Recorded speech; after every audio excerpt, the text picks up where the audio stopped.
And he is على طريق قد يصل به إلى الكفر المخرج من الملة إذا تساهل في هذا الأمر. He say, but he is upon a great danger. He say, upon a path that perhaps will lead to the major kufr.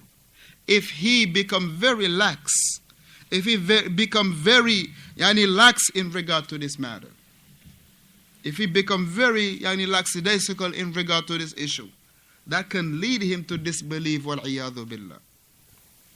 That could be leading him to disbelief, wal-iyadhu billah. So this is why it is important to realize unto whom are you taking your knowledge from. To whom are you taking your knowledge from? And even those, what they call them again?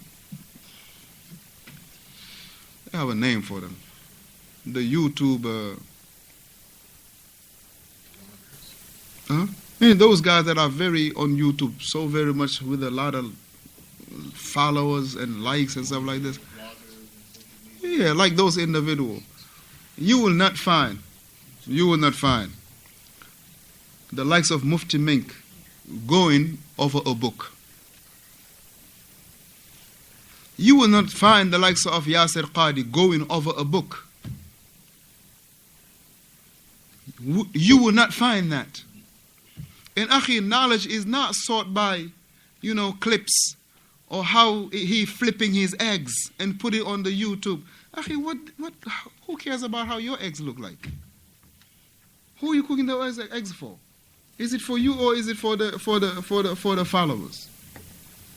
But you will not find them going over a book from the beginning to the end, barakallahu fikum. Making it deep, taking their time in regard. But subhanallah al-azim, you will not find any of the students of knowledge.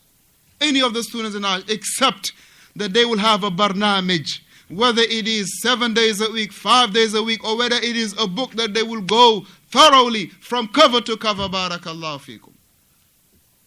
But you'll find these individuals, it is just like entertainments. Some people, they listen to it for entertainments. They can't listen to music, they know they can't do that. So now they got to find their entertainment somewhere else.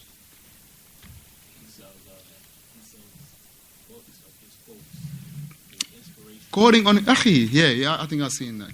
Selling books of his inspirations, right? So those words that those sentences or those words or those phrases that he, has said, and people kind of like it and it go with the flow. Now he will, put it on a book form and start selling it. Now calling the people and, trying to make money over the people. But alhamdulillah, it is enough as we'll cover this, that for the person that has intellect, and the intellect is sound and safe from any deviation, you will understand right away where is the haqq, where is the truth. And if Allah aid you, you will be what? You will be upon that. If we'll have time to read that, bi'idhnillah. So he mentioned, أما من حكم بغير ما أنزل الله من غير تعمد بل عن اجتهاد. So now we're going to the second issue in regard to ruling by other than what Allah has revealed. He said, as in a person that ruled by other than what Allah has revealed, but this was not his intent. His intent was not to rule by what other than by what Allah has revealed. But it was because of ijtihad. He was doing it, putting forth efforts in an issue, right? That does not have no textual proof or evidence, and he is trying to put efforts to come through, barakallahu fikum, something that is a result or a ruling, a shari ruling. So his intention is not to oppose the book of Allah. His intention is not to oppose what Allah has revealed. But because that there was no text in regard to this, so he is putting forth efforts to reach the truth. For instance, you have, let's say, the inhalers, right? The inhalers. For those who have maybe asthma or the likes of this, where they would need to pump it, things like this. or the droplets that a person might put in his ears and things like this. There is no text that in the Quran, nor in the Sunnah to come to say, okay, inhalers, they are haram or they are halal. Or droplets, they are halal or they are haram. There is no text to say this. So therefore you find the scholars, barakallah fikum, they will put forth efforts in regard to come to a judgment, a ruling in regard to this particular matters. Up until you and I, alhamdulillah, will be upon basira, will be upon clarity of these matters. Because some of us, we use inhalers. Some of us, we use eye drops and the likes of this. So now, what will be the ruling for that in the days of Ramadan? This is what you call the ijtihad, for instance. So here is a person that he is ruling by other than what Allah has revealed, meaning not from the text, not from the Quran or the Sunnah, but he is doing this to reach the truth. He is doing it to reach the truth in a matter, in a mas'ala that doesn't have, barakallah fikum, no text, no precise text. The Shaykh hafidhahullah tabaraka wa ta'ala, he say, وَهُوَ مِنْ أَهْلِ الْإِجْتِهَادِ مِنَ الْفُقَهَاءِ. And that person doing that ijtihad, it is a must that he is from those who are qualified to do ijtihad from the scholars of fiqh. Because know that ijtihad cannot happen in, there is no ijtihad in,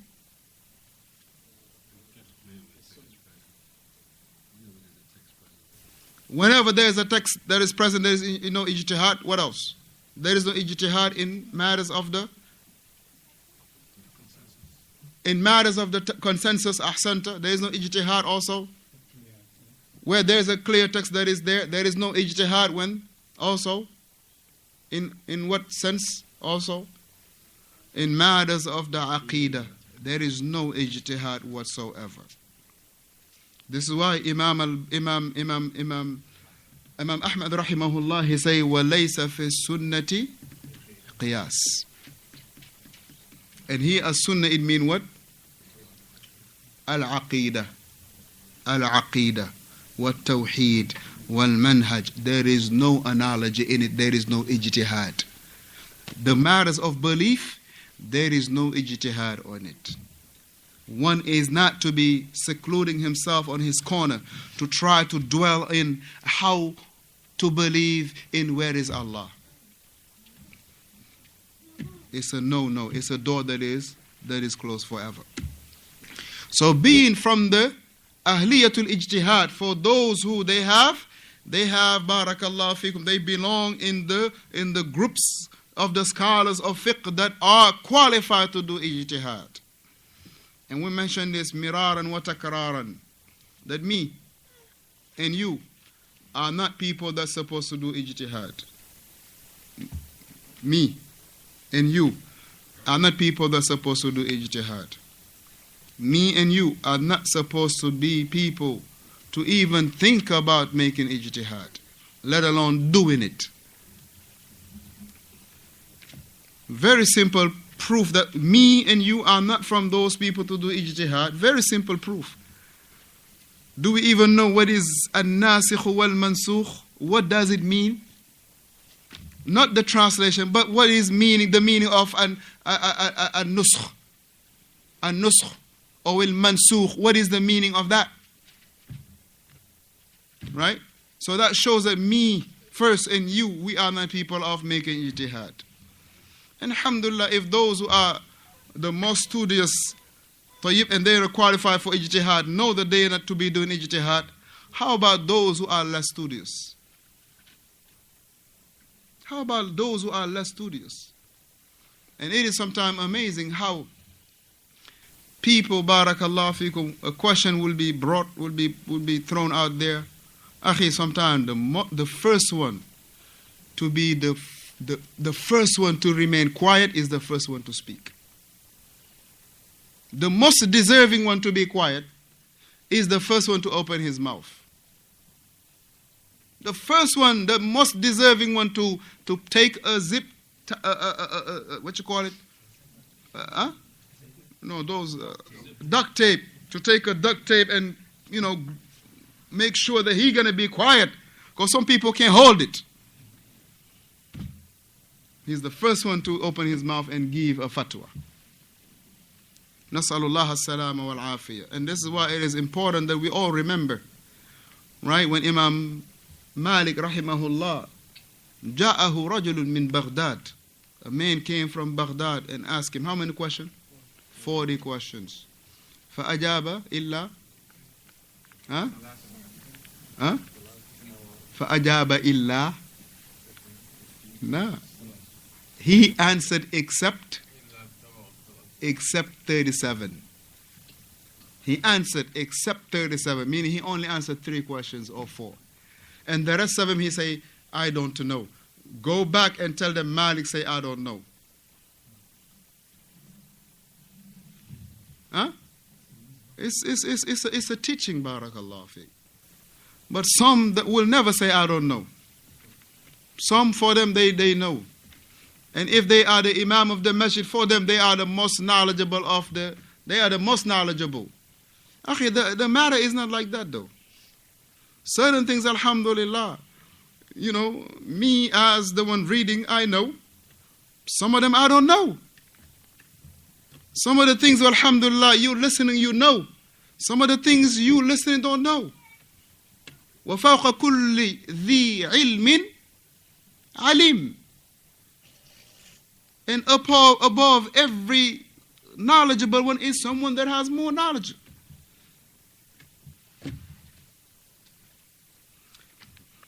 So he mentioned Hafidhahullah. He say wajtahada, the person he do the ijtihad, walakin lam yusib hukm Allah.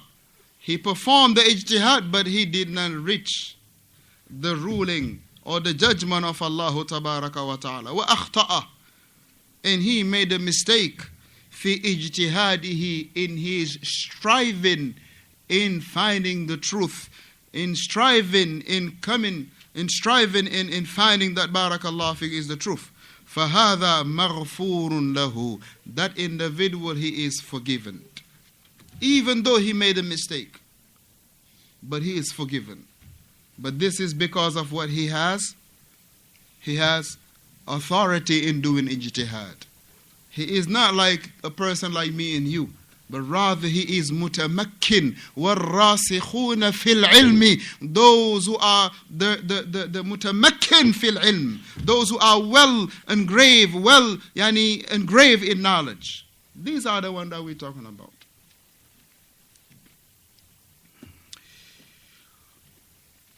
So the Prophet alayhi salatu wasalam, Shaykh Salih al-Fawzaan, he say, so the person that do ijtihad and he made a mistake, his mistakes are what? Forgiven. He say, قال صلى الله عليه وسلم, as the Prophet عليه الصلاة والسلام, he say, إذا حكم الحاكم, if the judge make a ruling, فاجتهد, and he is striving to come to find the truth, right? He's striving to find the truth. He's striving to find the truth. وأخطأ, and he make a mistake. Now, he say, ثم أصاب, and he get the truth. He reached the truth. فَلَهُ أَجْران, he will have 2 reward. فَلَهُ أَجْران, he will have 2 reward. وَإِذَا حَكَمَ فَاجْتَهَدَ, and if he make a ruling and he strive in finding that ruling, ثُمَّ أَخْطَأَ, and he make a mistake, فَلَهُ أَجْرٌ, he will only have 1 reward. He will have only 1 reward. As the scholars, they mentioned 2 reward for the one that reached the truth, because of his efforts in reaching the truth. And the other one that made efforts but he didn't reach the truth, he will have 1 reward because of his efforts. But me and you, we make efforts and have the truth, we are what? Sinful.